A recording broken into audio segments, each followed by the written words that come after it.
How to fix Instagram message primary general option not showing problem. Hello everybody, if the primary and general message options are not showing in Instagram DMs, it's likely because your account is personal. So for that, you can head over to Instagram first.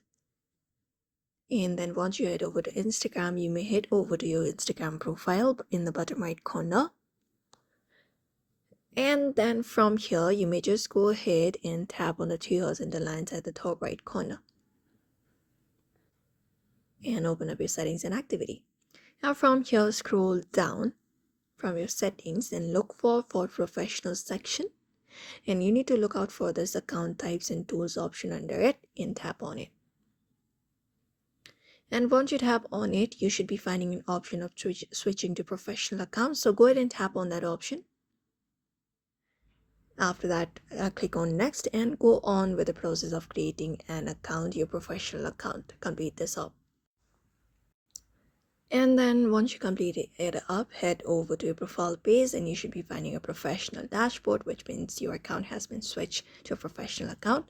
Now head back to your home page and go to the DM at the top.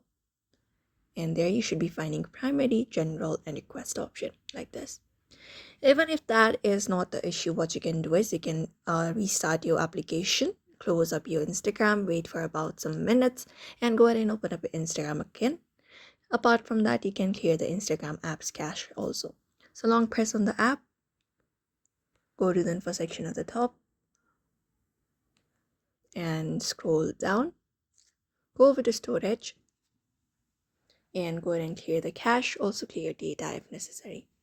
If the issue still persists, you can reinstall the Instagram and which can often resolve any corrupted issues. So you can tap on uninstall and reinstall it again. And if none of those work, you can directly contact Instagram support for further assistance. So that is it for now. You may follow this process in order to fix it. So I hope this video was helpful. Give it a thumbs up and subscribe for more tips and tutorials, and we will see you on the next video.